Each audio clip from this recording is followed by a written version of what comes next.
mercado financeiro dando as cartas nessas últimas semanas. É por isso que nós vamos trazer agora uma entrevista que Walter Puga Jr. fez com o economista Jason Vieira, que fala sobre juros, dólar e muito mais. Acompanhe. E num ranking que considera 166 países, o Brasil está em primeiro lugar no ranking mundial de taxas reais de juros, as mais altas, a mais alta do mundo, na verdade, né? Em primeiro lugar vem o Brasil, taxa de juros real de 6,69%. A Colômbia também 3,86% em segundo lugar. Em terceiro, o México, com 3,59%. Seguido aí da Indonésia, que entra agora no ranking também nos primeiros lugares, com 2,39%, e o Chile, cuja taxa de juros reais está em 1,84%. Os Estados Unidos, como sempre, lá mais distante, em 30º lugar, juros negativos de 3,82%. Quem elabora essa tabela que você acabou de acompanhar comigo é a Infinity Asset. E Jason Vieira, economista da Infinity, está aqui comigo para explicar o que ocorre no mundo com as taxas de juros.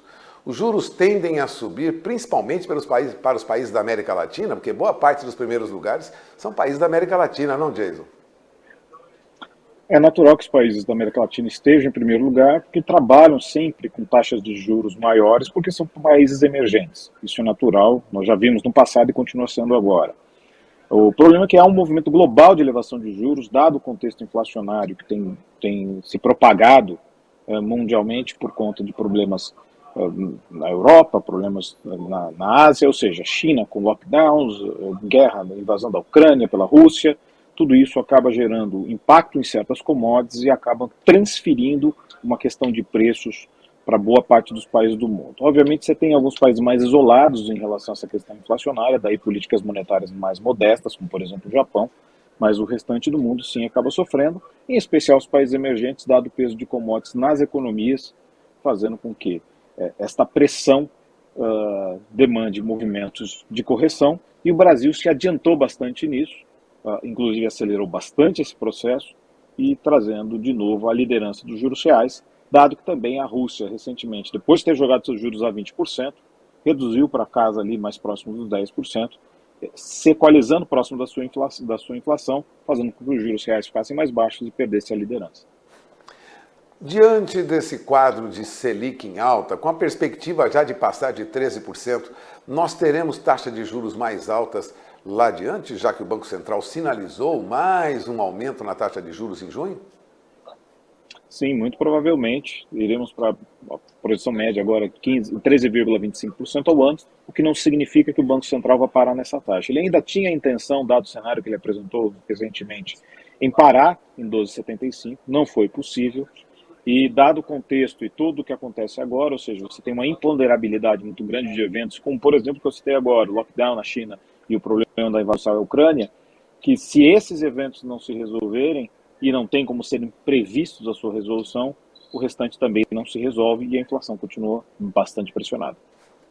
Bom, de olho no custo do dinheiro, taxas de juros mais altas, a perspectiva é de juros mais altos aqui e lá fora também.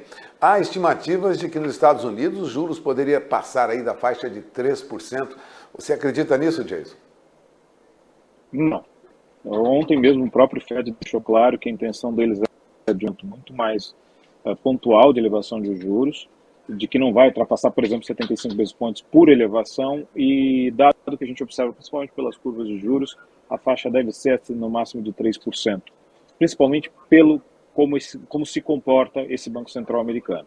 Ou seja, dificilmente nós veremos uma disparada de juros nos Estados Unidos que faça com que tenha aquele famoso flight to quality, voo de dólares aos Estados Unidos, e que esse voo de dólares acaba atrapalhando, por exemplo, a inflação de países emergentes que dependem demais do dólar nas suas economias.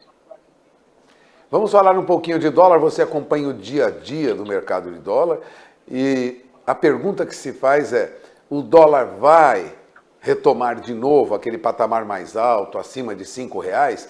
É uma expectativa diante da movimentação no mercado internacional? Como você vê essa situação?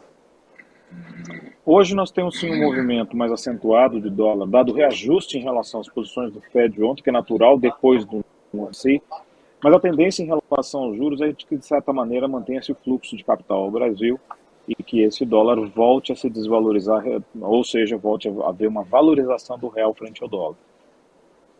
Bom, você acaba de ouvir Jason Vieira, que coordena todo esse trabalho, economista que coordena toda essa avaliação feita pela Asset Infinity Asset. Eu agradeço aí a entrevista do Jason Vieira mais uma vez, Walter Puga Júnior de São Paulo.